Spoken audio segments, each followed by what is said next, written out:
The smell of roasted turkey and sage has always been my favorite part of the holidays. 4 years. That smell meant home. It meant my wife, God rest her soul, standing over the stove with a flour-dusted apron, humming along to the oldies station on the radio. It meant my son, Michael, running around my feet, trying to steal a piece of bread before dinner was served. It meant a house full of laughter, warmth, and the kind of unconditional love that made you feel like you could conquer the world. But on that particular Thanksgiving, as I walked up the gravel path to my son's house, the smell that wafted from the open windows didn't bring me comfort. It brought me a cold, creeping sense of dread.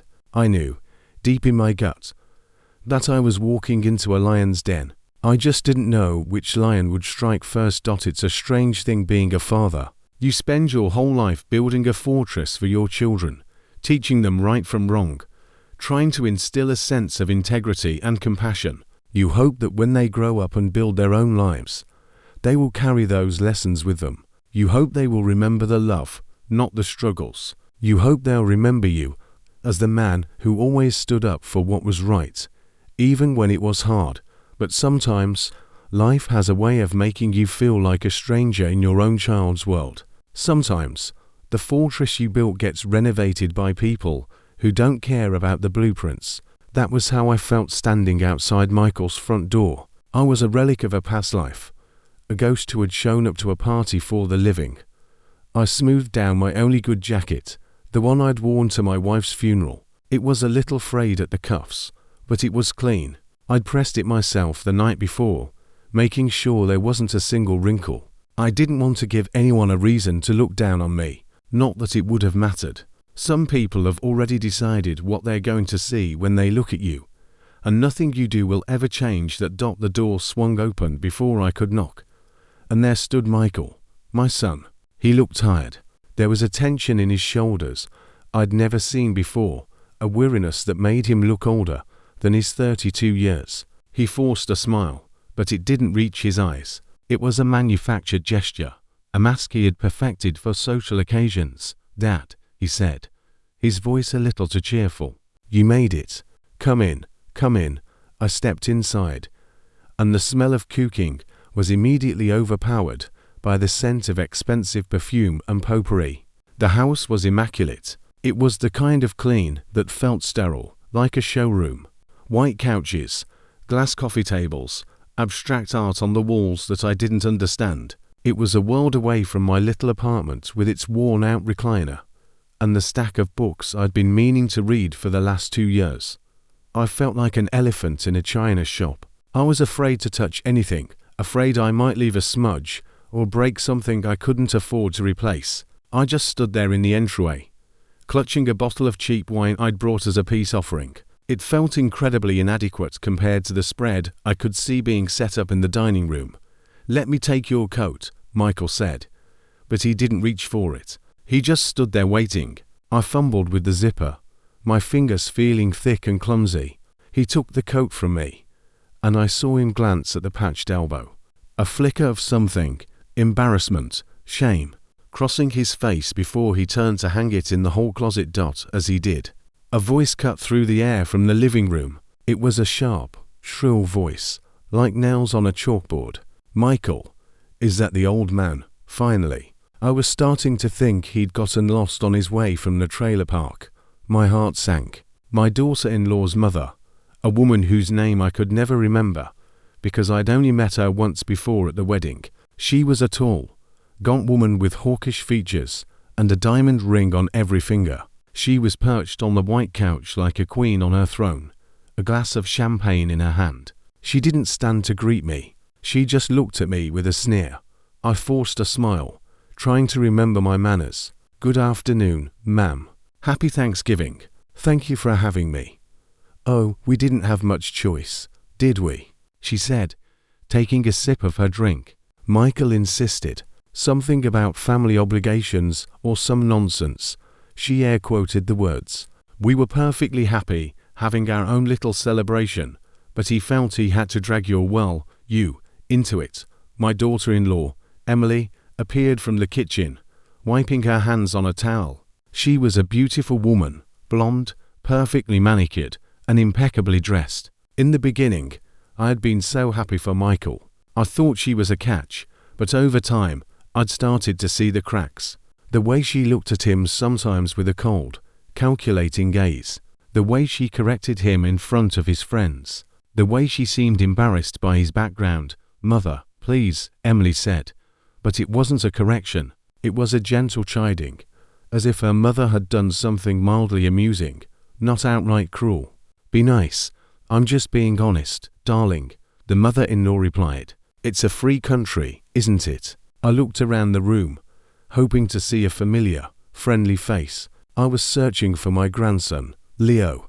He was the only light in this place. He had my wife's eyes, warm, brown, and full of curiosity, but he wasn't there. He must have been in his room, or playing in the backyard. Michael guided me into the living room, his hand hovering awkwardly over my back, as if he was afraid to actually touch me. "Dad, why don't you sit down? Dinner will be ready soon." I chose a spot on a leather ottoman, away from the white couch. I didn't want to ruin the upholstery. The mother-in-law watched me sit, her eyes scanning my worn shoes. "You know, William," she said, using my first name like it was a dirty word. "Emily's father, God rest his soul, always said, if you can't afford to dress for the occasion, you shouldn't come. He was a businessman, you see. He understood appearances." I felt the heat rising to my cheeks, but I refused to take the bait. "I'm a retired construction foreman, ma'am," I said quietly. "We don't get dressed up for work. Just the usual jeans and a good pair of boots." I thought I cleaned up okay for the holiday. "Bless your heart," she said, the classic southern insult dripping with condescension. "You certainly tried your best." I looked at Michael, waiting for him to say something, anything, but he was standing in the corner staring at his phone, pretending he hadn't heard. He was physically present, but mentally he was a million miles away. He checked out the second the barbs started flying, which told me this was probably a very common occurrence. The conversation in the room was a blur after that. They talked about their trips to Europe, the new car they were buying, the expensive private school Leo was attending. I sat silently, feeling smaller and smaller with every passing moment. I was a ghost at the feast, an unwelcome spectre. Emily came out and announced dinner. "Everything is ready. Let's move to the dining room." I breathed a sigh of relief. It was a chance to get away from the living room. I followed the crowd, shuffling along behind the women and their expensive perfume. The dining room was magnificent. A long mahogany table draped in a linen tablecloth, gleaming silverware, and a centerpiece that must have cost more than my monthly rent. And there, sitting at the far end, was Leo, my grandson, my little man. He was wearing a suit and tie, looking uncomfortable and out of place. When he saw me, his face lit up like a Christmas tree. "Grandpa," he shouted, waving. "You're here." My heart swelled. "Hey, buddy," I said, finally letting a genuine smile break through the tension. "How's my favorite guy?" The mother-in-law immediately shushed him. "Leo," indoor voice, "and sit up straight. Your posture is terrible." The seating arrangement was a minefield. Emily was at the head of the table, Michael at the foot, the mother-in-law on one side, and Emily's brother, a pompous-looking man with a Rolex, on the other. There were several other empty seats, and then, to my dismay, I was told to sit at the very end, as far away from everyone as possible. "You won't mind, will you, William?" Emily said sweetly. "We have such a large family, and we like to keep the center seats for the immediate family." Immediate family. I was the father of the man who owned this house, and I wasn't considered immediate family. I nodded, swallowing the lump in my throat. "Of course, it's a beautiful table. I'm happy to be anywhere." I sat down, and Leo was seated next to me. This made the mother-in-law visibly flinch. "Leo, honey, come sit by Nana," she cooed. "You don't want to sit all the way down there, do you?" "No, I want to sit by Grandpa," Leo said stubbornly. "Leonardo," Emily said, using his full name, which she only did when she was warning him. "Don't be difficult. Come sit with the adults." "But I want to hear Grandpa's stories," he protested. "He used to build skyscrapers, He has the best stories, the mother-in-law scoffed. He poured concrete for skyscrapers, darling. There's a difference. He didn't design them. I felt a sharp sting at that. It was true I wasn't an architect. I didn't have a fancy degree, but I was damn good at what I did. I could look at a blueprint and see a building come to life. I knew how to pour a foundation that would hold 100 stories. I knew how to keep men safe on a dangerous job site. It wasn't an easy job, and it wasn't glamorous, but it was honest work. I guess to these people that didn't matter. We all started to eat. The food was excellent, of course. Turkey, ham, mashed potatoes, green beans ommendine, sweet potato casserole. It was a feast, but I could barely taste it. The atmosphere was so cold and hostile that I just pushed the food around my plate, trying to survive. The mother-in-law was in her element, holding court. She talked about the country club, her charities, and how difficult it was to find good help these days. Every word was a subtle jab at the fact that I was a worker and she was a woman of leisure. You know, she said, turning to me, I'm surprised you managed to get a seat at the table. We usually have the hired help eat in the kitchen. She laughed, a high-pitched tinkling sound that was devoid of any real humor. I'm kidding, of course, but that is a very nice jacket. Where did you get it? A thrift store. The table went quiet. Everyone looked at me, waiting for my reaction. My hands started to shake. I placed them in my lap under the table, hoping no one would notice. Michael finally spoke. Mom, please, he said, addressing his mother-in-law. Let's just have a nice dinner. But she wasn't done. She was like a shark that had smelled blood. I'm just making conversation, Michael. I'm curious. Why don't you tell us, William, what it's like being poor? I mean, it must be so liberating. No responsibilities. No one expecting anything from you. I felt the eyes of everyone on me. Emily was studying her nails, a faint smirk on her lips. Her brother was looking at me with obvious disdain. Even Michael couldn't meet my eyes. He just stared at his plate, slicing his turkey into smaller and smaller pieces. I took a deep breath. I wouldn't say liberating, ma'am, I said, keeping my voice as steady as I could. It's a struggle, but I'm proud of what I built. I supported my family. I put my son through college. I paid off my house. Oh, you owned a house, she said, her eyebrows shooting up in mock surprise. I assumed you lived in a cardboard box. She laughed again. Well, a house. That's adorable. My blood was boiling.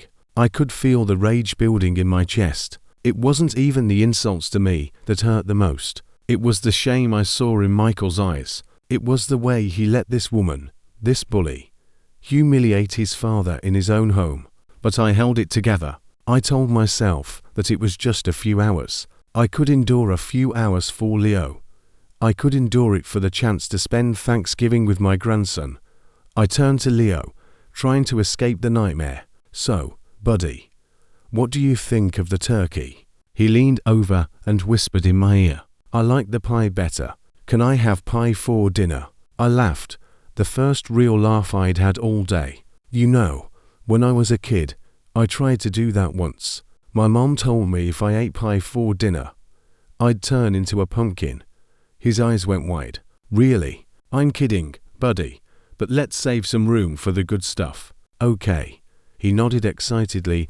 Just then, Leo started to fidget in his seat. He was wearing a tie, and he clearly hated it. He was pulling at the knot, trying to loosen it. Mom, he whined. My tie is too tight. Grandpa, can you help me? You used to wear a tie for work, right? Emily looked up sharply. Leo, stop bothering your grandfather, and don't loosen your tie. You look very handsome like that, but it's hurting. He whined again. It's choking me. He started to cough and gasp, pretending to pass out. The mother-in-law glared at me, as if I had somehow choreographed this whole scenario. Can't you control your grandson? She hissed. We're trying to have a civilized meal. I looked at Michael. He was staring at the table. It was incredible. He was completely checked out, hiding behind a thin veneer of civility. He was a ghost, too. I can fix his tie, Mike, I said. It's no trouble, Dad. Just leave it, Michael mumbled, not looking up. He's fine. I will help him, I said, standing up. I've got it. I walked around to Leo's chair. I knelt down beside him so I could see the knot. I used to get dressed up for church every Sunday, so I knew a thing or two about ties. I worked the knot, loosening it just enough to take the pressure off his neck. There you go, buddy, I whispered. Is that better? Thanks, Grandpa, he said, beaming. I started to walk back to my seat, but as I passed by the main table, near where the mother-in-law was sitting, she cleared her throat loudly. Oh, and William, she said, since you're up, why don't you clear the plates? You must be used to work, after all. It was the last straw. It was such an unnecessary, cruel comment. A comment meant to publicly humiliate me, to establish me as a servant in their home. I was done being a doormat. I stopped and turned to her. I am not going to clear the plates, I said, my voice low but firm. I am a guest in this house. My son invited me. I'm going to sit down and finish my meal.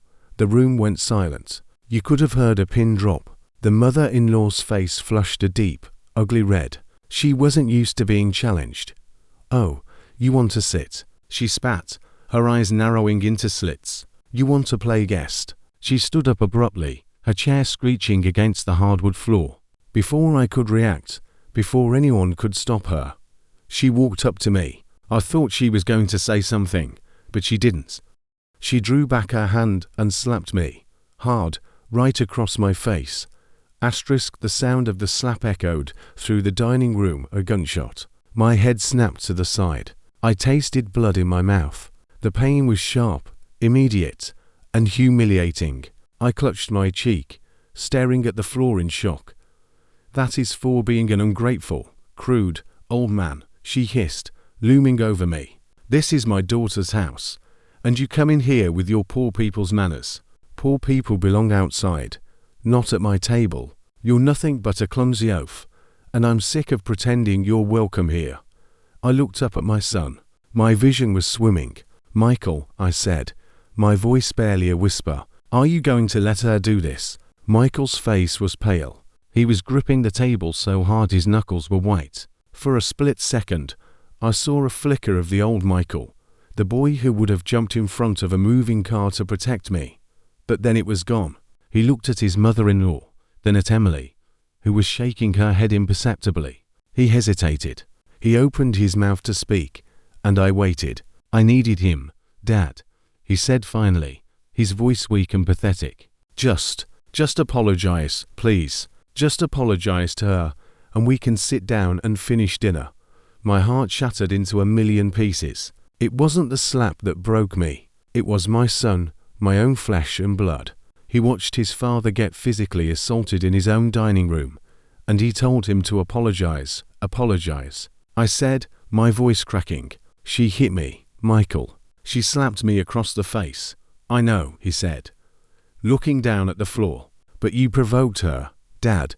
You were being disrespectful. Just say you're sorry, and we can move on. I couldn't believe my ears. I looked at the others. Emily was staring at her napkin, a look of utter indifference on her face. Her brother was smirking, leaning back in his chair, clearly enjoying the drama, and the mother-in-law stood there, arms crossed, a triumphant glint in her eye. Well, she snapped, are you going to say you're sorry? Or do I have to call the police and have you removed from the premises for trespassing? I stood there, my world crumbling around me. I had nowhere to go. I couldn't fight back. I couldn't physically confront a woman. I couldn't say the things I wanted to say in front of Leo. I was trapped. I opened my mouth to speak, to somehow salvage the situation, to try to explain that I just wanted to spend Thanksgiving with my grandson. I just ... but I didn't get the chance to finish. A small, clear voice cut through the tension like a blade. Mom. It was Leo. He had left his seat and was standing near me. In his small hand, he held his phone, his face illuminated by the screen. He had been quiet the entire time, a silent witness to the ugly scene unfolding in front of him. But now he wasn't looking at us. He was looking at his phone. Mom, he said again, his voice wavering a little. Grandma. Emily looked up, startled. Leo, honey, Go back to your seat. This is adult business. But Mom, he said, his voice rising. Something happened. Leo, we'll talk about it later, Emily said, reaching for him. No, Mom, he shouted, and the room fell silent again. His voice was shaking, and his eyes were wide with panic. Listen, I recorded a video of Thanksgiving. He held up his phone, and we could all see the screen. It was a live video. A Facebook Live video. The blood drained from my face. The color drained from Emily's face. The mother-in-law's smug expression vanished, replaced by a look of pure, unadulterated horror. What are you talking about, Leo? Emily demanded, her voice rising hysterically. Turn that off. But Leo ignored her. He looked at me, his hero, his grandfather, who had just been humiliated in the most brutal way possible. Then he looked at the camera. His voice, though trembling, was steady. Grandma, he said into the phone, his eyes filled with tears. You're live. You're on the internet. Everyone can see you. A collective gasp went around the room. The mother-in-law lunged for the phone. Give me that, you little brat, she screamed, but Leo was quick. He ran to me, hiding behind my legs. The mother-in-law stopped her pursuit. Her face twisted in a mask of rage and panic. She knew that everything she had just done, every insult, every sneer, and every slap was now streaming live to God knows who. The camera was facing the ceiling, but the audio was still clear. There was a moment of static silence, and then the phone screen changed. It was no longer a live video. It had ended, but the damage was done. Leo had recorded the entire confrontation. He had recorded his grandmother hitting me, yelling at me, calling me poor. He had recorded his own mother doing nothing to stop it. He had recorded his father telling me to apologize for being assaulted. The room was frozen. Nobody moved. Nobody spoke. The clock on the wall ticked loudly, marking the seconds of their public destruction.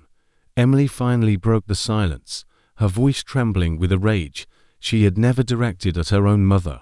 Leo, you didn't. Who did you send that to? Leo looked up at me, his eyes wide, then back at his mother. He took a deep, shuddering breath, and then he asked the question that would echo in the silence of that cursed room. Mom, isn't it wrong to hit people? He asked it with a simplicity that was heartbreaking. He looked at his grandmother, then at his mother, then at his father. The question hung in the air, a perfect indictment of the adults in the room. Isn't it wrong to hit people? He repeated, his voice cracking. Grandma just hit Grandpa. I saw her, and nobody did anything. He was right. They had all failed the most basic test of decency. They had stood by and let a monster bully a harmless old man. And they had been caught red-handed, not by a security camera, but by a child who knew better than all of them. Michael finally looked up. The mask of pathetic compliance was gone. In its place was a look of dawning horror. He understood the implications. This wasn't just a family squabble. This was a PR nightmare. This was the end of his child life. Oh my God, Dad, he whispered, looking at me with tears in his eyes. I'm so sorry. I'm so sorry. Emily looked like she was about to be sick. The mother-in-law had her hand over her mouth, her eyes darting around the room like a trapped animal. But I didn't care about their panic. I didn't care about their tears. All that mattered was Leo. I knelt down beside my grandson and put my hands on his shoulders. Leo, buddy, I said, my voice thick with emotion. Can I see the phone? He handed it to me, his little fingers cold against mine. I looked at the screen.